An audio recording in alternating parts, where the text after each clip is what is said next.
Hey guys, good afternoon. So in this workshop, I'm going to be talking about Bajaj Finance. So Bajaj Finance, Nifty stock, everybody more or less knows about the business. So I'll right get into it कि like company का Q1 का result कैसे है, थोड़ा बहुत business model discuss कर लेंगे. And of course, what the management, Mr. Rajiv Jain said in the con call about the outlook of the sector, the industry, and the business as well.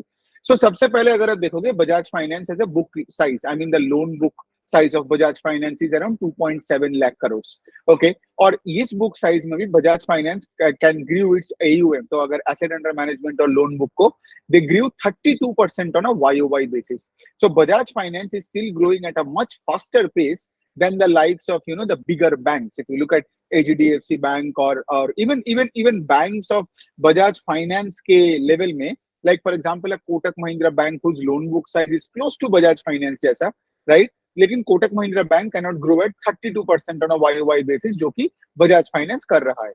तो थोड़ा सा Bajaj finance के अगर मैं product का breakup बताऊं, of course as you know right, Bajaj Finance is mostly known for giving out unsecured loans in the consumer durable space. So say for example आपका TV, AC, fridge, mobile खरीदना है, right? तो उसके लिए आप Bajaj finance के पास जाओगे, एक ईएमआई कार्ड, उसका भी आज अगर आप देखोगे डिजिटल ईएमआई कार्ड भी हो गया जिसमें आपको 0% में आपको फाइनेंसिंग मिलता है, and so on and so fourth, right? तो अगर आप देखोगे बजाज फाइनेंस का मेनली जैसे कंज्यूमर ड्यूरेबल हो गया, लाइफस्टाइल प्रोडक्ट्स हो गया, लाइक फर्नीचर हो गया, राइट? फर्नीचर, फिर उसके बाद आपका आपका घर का जो भी आपका जो सामान चाहिए होता है सबके लिए बजाज फाइनेंस का वो जो ब्लू शर्ट वाला पहन के जो बंदा बैठता है वो क्रोमा में, वो वैसा ही वो बिजनेस मॉडल है. And Bajaj finance of course like आज अगर आप बिजनेस को देखोगे उनका एकदम एक डिजिटाइज्ड एक पूरा एक फिनटेक मॉडल में ऑलमोस्ट वो चला गया है. So they have introduced this new super app, right? तो बजाज फाइनेंस का टोटल कस्टमर बेस है अराउंड 7 करोड़ के आसपास, 7.2 7.3 करोड़. उसमें से 4 करोड़ कस्टमर ऑलरेडी उस ऐप में आ चुका है, राइट? उस ऐप में आ चुका है. And of course like if you are in a super app, right, it's more easy to cross sell your existing products, right? और ऑफ कोर्स आज बजाज फाइनेंस कहाँ नहीं है, ऑटो लेंडिंग से लेके आपका गोल्ड लेंडिंग से लेके हर जगह में, right? Bajaj finance also has a subsidiary called Bajaj housing finance limited, और वो जो हाउसिंग फाइनेंस का बुक है that is also right currently at 74-75,000 crore के आसपास, and that book is also growing at 30% on a YOY basis. तो Bajaj finance के बारे में ये तो चलो डिस्कशन हो गया. अब जो अच्छी वाली बात है बजाज फाइनेंस का वो है कि मैनेजमेंट ने अपना गाइडेंस बढ़ा दिया, ग्रोथ का गाइडेंस. तो अगर आप देखोगे Bajaj Finance, Rajiv Jain used to say कि like Bajaj Finance would grow its AUM at 27-29% के बीच में, लेकिन इस क्वार्टर में उन्होंने कितना ग्रो किया? At 32% on a YOY basis. और मैनेजमेंट ने यही बोला कि आगे जाके we are increasing the growth guidance from 29% to let's say 31%.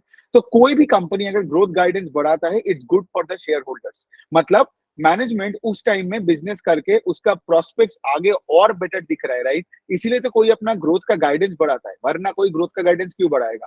So Bajaj finance like growing the guidance is a good sign for shareholders. दूसरे साइड अगर आप देखोगे लाइक बजाज फाइनेंस का प्रॉब्ली ये ऑल टाइम मतलब बेस्ट एसेट क्वालिटी है. तो अगर आप उनका ग्रॉस एनपीए नंबर देखोगे दैट्स मेयरली 0.8%, और अगर नेट एनपीए देखे तो 0.3%, मतलब हार्डली कुछ एनपीए है ही. ओके, दूसरे साइड अगर आप देखोगे कि like Bajaj Finance is one of the few deposit taking NBFCs, right? So deposit taking इसका मतलब ये नहीं कि they can take a current account and savings account में पैसा, but Bajaj Finance can issue NCDs, they can issue bonds and raise money. And दूसरे side में also people can do let's say fixed deposits in Bajaj Finance. तो अगर आप देखोगे वो जो डिपॉजिट बुक है, why would what is the advantage of Bajaj Finance over other NBFCs is because RBI has given this whole license to Bajaj Finance to take in deposits from, I mean to take in retail deposits in, I mean when I say retail deposits it's mostly like term deposits, FD and all. Customer से आप पैसा ले सकते हो retail से. तो अगर आप देखोगे वो deposit book grew 46% on a YOY basis. तो और भी of course like external commercial borrowing है, बॉन्ड्स इशू करके पैसा मिलता है, राइट? लेकिन उनका जो डिपॉजिट का जो बुक है आप देखोगे now it is 23-24% of the total money that they raise from the market, right? तो जितना ये डिपॉजिट का बेस बढ़ेगा धीरे धीरे करके, उतना your cost of funding will also come down, right? आपको उतना सस्ता पैसा मिलेगा from the market.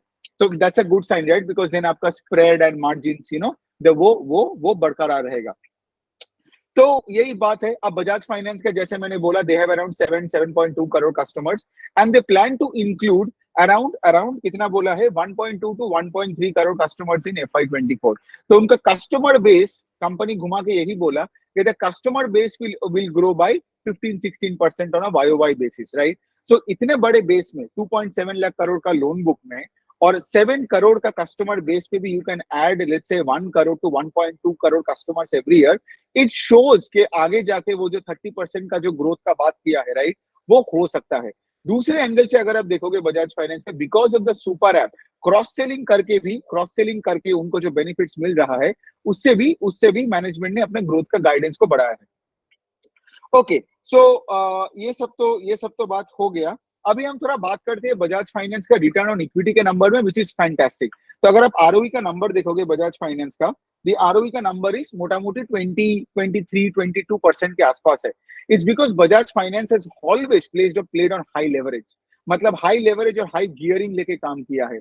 I mean I would rather prefer financials with high gearing like a Bajaj Finance or an Arman Financials than financials with low gearing, with low debt to equity ratio। इससे क्या होता है ना, वैसे financials का ROE का number is always at सब 15% का लेवल। तो यहाँ पे क्या है, अगर आपका debt to equity is 4.5-5 times, और अगर आपने देखे हो इन द पास्ट, तो अपने वो बजाज फाइनेंस अपने इन्वेस्टर प्रेजेंटेशन में दिखाता है, whenever the debt to equity number goes beyond 6.5, there is more capital।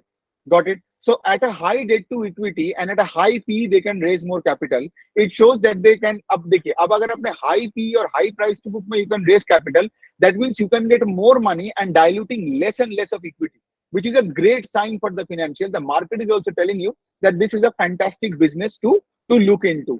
Okay, so अगर आप देखोगे बजाज फाइनेंस का आरओए का नंबर इज कितना है, आरओए का नंबर है आपका 4, 4.5, 5% के आसपास, और आपका डेट टू इक्विटी का नंबर भी है आपका 4.5 to 5 के आसपास। तो this ROA into debt to equity multiply करो तो you will get your ROE का number, and that comes out to be 23-24% के आसपास। So Bajaj Finance with this bigger base can still maintain an ROE number of 23-24%। If you see back in 2018, 19 and 20, the ROE number was between 19 and 21%। लेकिन अभी अगर आप उनका ROE का number देखोगे, the ROE number is touching 25%। So Bajaj Finance as a whole, as they're expanding their business, right, इसका growth rate भी 30% के आसपास ही है, और उसका आरओई का नंबर भी ऑल्सो टेकिंग अ हिट, मतलब टेकिंग अ गुड हिट, मतलब going in the right direction, right. So that is always good for the share holders of the NBFC. दूसरे साइड में जैसे मैंने बोला कि बजाज फाइनेंस का जो अफोर्डेबल हाउसिंग का जो बुक है, right, I mean sorry not affordable housing, उनका जो बजाज हाउसिंग फाइनेंस का जो बुक है, right, that book is growing at 29% on a YOY basis.